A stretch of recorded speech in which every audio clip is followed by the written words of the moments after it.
52 शक्ति पीठों में से एक माँ तारा और बामा खेपा की कथा। पश्चिम बंगाल के एक गांव में वामाचरण नाम के बालक का जन्म हुआ।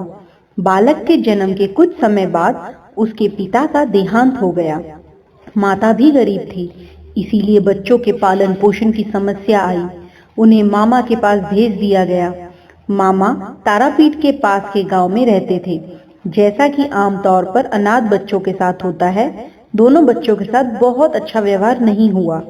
धीरे धीरे वामाचरण की रुचि बाबाओं की तरफ होने लगी।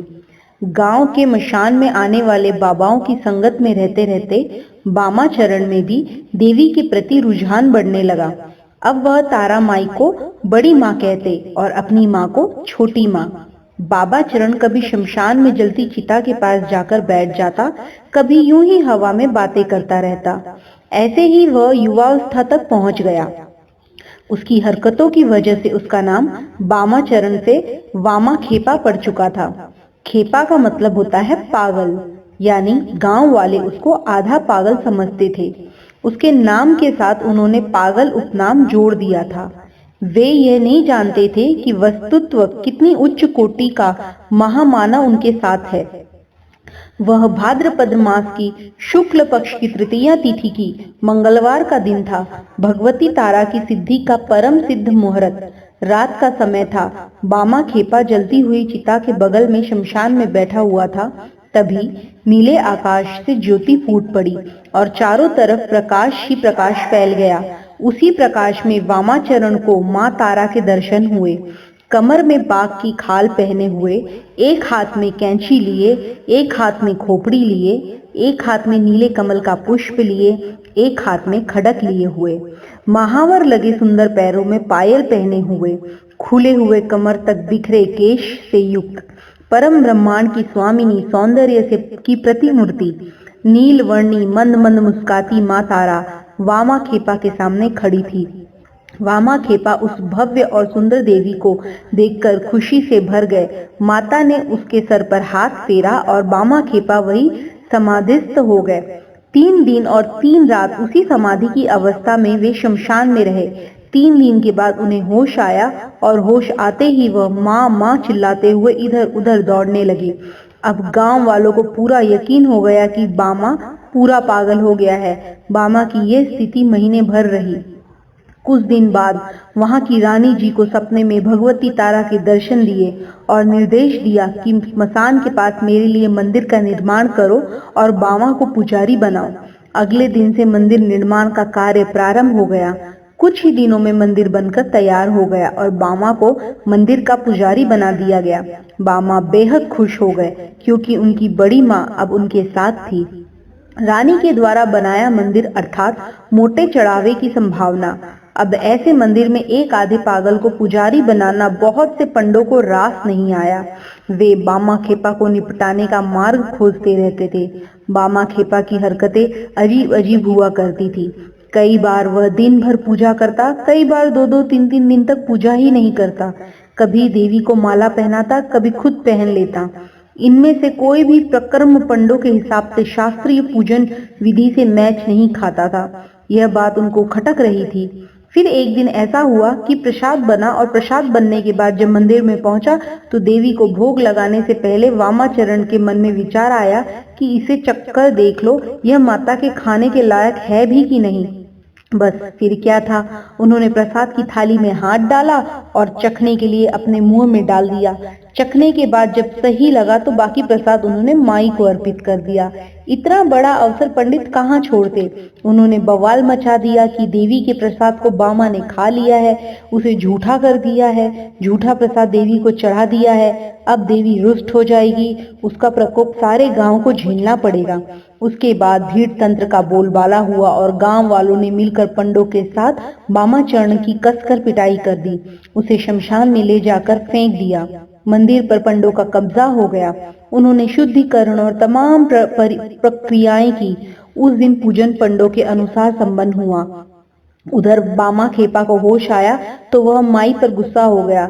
मैंने गलत क्या किया जो तूने मुझे पिटवा दिया? तुझे देने से पहले खाना स्वादिष्ट है या नहीं देख रहा था। इसमें मेरी गलती क्या थी? मैं तो तुम्हें स्वादिष्ट भोग लगाने का प्रयास कर रहा था और चाहता था कि तुझे अच्छे स्वाद का प्रसाद मिले। अगर स्वाद गड़बड़ होता तो तू उसे फेंक कर दूसरा बनवाता, लेकिन तूने बेवजह मुझे पिटवाया। जा, मैं अब तेरे पास नहीं आऊंगा। मसान घाट पर बैठकर बामाचरण ने माँ की सारी बातें सुना दी और वहां से उठकर चला गया। जंगल की ओर जंगल में जाकर एक गुफा में बैठ गया। यह स्थिति बिल्कुल वैसी ही थी जैसे अपने माँ से रूठकर बच्चे किसी कोने में जाकर छुप जाते हैं। बामाचरण और तारा माई के बीच में माँ और बेटे जैसा रिश्ता था। यह रिश्ता बिल्कुल वैसा ही था जैसे एक अबोध शिशु और उसकी माँ के बीच होता है। अपने शिशु की व्यथा तारा माई को सहन नहीं हुई। उसी रात रानी के स्वप्न में माई प्रकट हुई।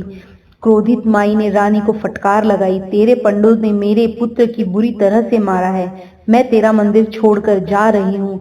अब तुझे और तेरे राज्य को मेरा प्रकोप सहना पड़ेगा।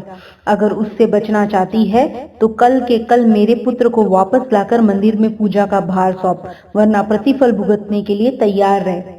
एक तो तारा माई का रूप ऐसे ही भयानक है। क्रोधित अवस्था में तो सीधी सरल माता भी काली से कम नहीं दिखाई देती। क्रोधित माई का स्वरूप व्याख्या से परे था। रानी हड़बड़ाकर पलंग पर उठ बैठी। रानी के लिए रात बिताना मुश्किल हो गया। उसने सारी रात जागकर बिताई। अगले दिन अपने सेवकों को दौड़ाया और मामलों का पता लगाने के लिए कहा। जैसे ही पूरी जानकारी प्राप्त हुई, रानी अपने लाव लश्कर के साथ मंदिर पहुंच गई। सारे पंडों को कसकर फटकार लगाई और मंदिर में प्रवेश से प्रतिबंध कर दिया। अपने सेवकों को आदेश दिया कि जैसे भी हो बामा खेपा को पकड़ कर लाओ। अब सारे सेवक चारों तरफ बामा खेपा की खोज में लग गए। एक सेवक को गुफा में बैठा हुआ बामा खेपा मिल गया। बड़ी मनोबल के बाद भी वो नहीं माना। सेवक ने जाकर रानी को बात बताई, अतः रानी खुद गुफा तक पहुंची। बामा ने उन पर भी अपना गुस्सा उतारा। आपके कहने पर मैं पूजा कर रहा था और मुझे देखो इन लोगों ने कितना मारा। उसकी बाल सुलभ सहजता को देखकर रानी का नारी हृदय भी ममतत्व से भर गया। उसकी समझ में आ गया कि तारा माई का मातृत्व इस बामा खेपा के प्रति क्यों है। उन्होंने फरमान जारी कर दिया, इस मंदिर का पुजारी बामा खेपा है। उसकी जैसी मर्जी हो, जैसी विधि वह करना चाहे उस प्रकार से पूजा करने के लिए वह स्वतंत्र है। कोई भी उसके मार्ग में आएगा तो दंड का भागी होगा। यह मंदिर बामा खेपा का है और तारा माई भी बामा खेपा की है। वह जिस विधान को सही समझे उस विधान से पूजा करेगा और वह विधान यहाँ पर सही माना जाएगा। बामा खेपा को जैसे मन मांगी मुराद मिल गई। माँ और बेटे का मिलन हो चुका था। मंदिर व्यवस्था फिर से बामा खेपा के हिसाब से चलने लगी। ऐसा माना जाता है कि तारा माई खुद बामा खेपा के हाथ से प्रसाद ग्रहण करती थी। ऐसे अद्भुत ढंग से बामा खेपा तारा माई के पूजन करते जिसका कोई नियम नहीं था। कभी सुबह 4 बजे पूजा चल रही है तो कभी दोपहर 12 बजे तक पूजा प्रारंभ नहीं होती। कभी रात भर पूजा चल रही है तो कभी पूरे दिन भर मंदिर की ओर बामा खेपा के दर्शन ही नहीं होते। उनकी पूजन विधि लोगों को पसंद नहीं थी, लेकिन उनके पास कोई उपाय नहीं था, क्योंकि रानी का फरमान था। बामा खेपा अपनी मस्ती में जीते थे और लोग उन्हें नीचा दिखाने का रास्ता खोजते थे। एक दिन बामा खेपा की माँ का निधन हो गया। नदी में बाढ़ थी।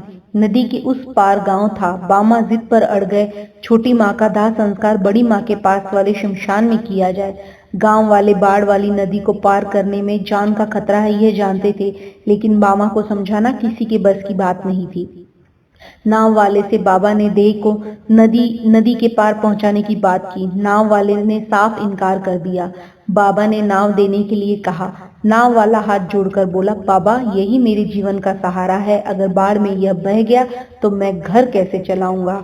बामा के चेहरे में रहस्यमयी मुस्कान बिखर गई, जैसे उन्होंने कोई निर्णय ले लिया हो। उन्होंने अपनी माता के शव को उठाया और खुद नदी पर चलते हुए इस पार पहुंच गए। गांव वाले आंखें फाड़ उस दृश्य को देखते रह गए। बामा की इच्छा के अनुसार ही उन्होंने माई के मंदिर के पास वाले शमशान में अपनी मां का दाह संस्कार संपन्न किया। मृत्यु भोज के लिए आसपास के सारे गांव में जितने लोग हैं सभी को निमंत्रित करने के लिए बामा खेपा ने अपने घर के लोगों और आसपास के लोगों को कहा। सब इसे बामा खेपा का पागलपन समझकर शांत रहे। जिसके पास 2 वक्त की रोटी का पता नहीं, वह आसपास के 20 गांवों को खाना कैसे खिलाएगा। यह उसके लिए कल्पना से भी परे की बात थी। जब कोई भी निमंत्रण देने जाने को तैयार नहीं हुआ तो बामा खेपा अकेले निकल पड़े। उन्होंने आसपास के 20 गांवों में हर किसी को मृत्यु भोज के लिए आमंत्रित कर लिए। सारे गांव वाले ये देखने के लिए तारापीठ पहुंचने लगे कि देखा जाए यह पागल किस प्रकार से इतने सारे लोगों को मृत्यु भोज कराता है। गांव वालों की आंखें उस समय फटी की फटी रह गई जब सुबह से बैलगाड़ियों में भर भर कर अनाज, सब्जी आदि तारापीठ की तरफ आने लगी। बैलगाड़ियों का पूरा काफिला मंदिर के पास पहुंच गया। अनाज और सब्जियों का ढेर लग गया। जो लोग आए थे उन्होंने खाना बनाना भी प्रारंभ कर दिया। दोपहर होते होते सुस्वाद भोजन की गंध से पूरा इलाका महक रहा था। प्रकृति भी अपना परीक्षण कब छोड़ती है। आसमान में बादल छाने लगे। प्रकृति ने भी उग्र रूप धारण कर लिया। बिजली कड़कने लगी, हवाएं चलने लगी और जोरदार बारिश के आसार नजर आने लगे। बामा खेपा अपनी जगह से उठे। जिस जगह पर वह श्राद्ध भोज होना था उस पूरे जगह को बांस के डंडे से एक घेरा बनाकर घेर दिया। घनघोर बारिश चालू हो गई लेकिन घेरे के अंदर एक बूंद पानी भी नहीं गिरी। गांव वाले देख सकते थे कि वे जहां बैठकर भोजन कर रहे हैं वहां पूरा हिस्सा सूखा है और उस घेरे के बाहर पानी की मोटी मोटी बूंदें बरस रही है। जमीन से जल धाराएं बह रही हैं। वह पूरा इलाका जिससे भोज का आयोजन था पूरी तरह से सूखा हुआ था। 20 गांव से आए हुए सभी लोगों को छक कर भोजन किया। हर कोई तृप्त हो गया। अब बारी थी वापस अपने गांव जाने की। घनघोर बारिश को देखते हुए वापस जाने के लिए दिक्कत आएगी यह सोचकर सभी चिंतित थे। बामा खेपा ने माई के सामने अपना अनुरोध पेश किया और कुछ ही क्षणों में आसमान पूरी तरह से साफ हो गया और धूप खिल गई। सारे लोग बड़ी सहजता से अपने अपने गांव तक पहुंच गए। इस घटना के बाद बामा खेपा की अलौकिक के बारे में लोगों को पता लगा। धीरे धीरे लोगों ने भीड़ बामा खेपा की तारापीठ में बढ़ने लगी। कोई बीमार आता तो बामा खेमा उस पर हाथ फेर देते तो वह स्वस्थ हो जाता। निसंतानों को संतान की प्राप्ति हो जाती और सभी आगंतुकों की इच्छा और मनोकामना तारापीठ में पूरी होने लगी। बामा खेपा कभी भी बिना चखे माई को भोजन नहीं कराते थे। माई स्वयं अपने हाथ से उनको भोजन खिलाती थी और उनके हाथों से भोजन ग्रहण करती थी। ऐसे अद्भुत महामानव बामा खेपा अपने अंत समय में माई की प्रतिमा में लीन हो गए। दोस्तों, आपको हमारी ये जानकारी कैसी लगी हमें कमेंट बॉक्स में जरूर बताना। यदि आप हमारे चैनल पर नए आए हो तो सब्सक्राइब जरूर कर देना। साथ में बेल आइकन भी दबा देना ताकि आपको ऐसे ही रोचक जानकारी मिलती रहे। धन्यवाद। आपका दिन शुभ हो।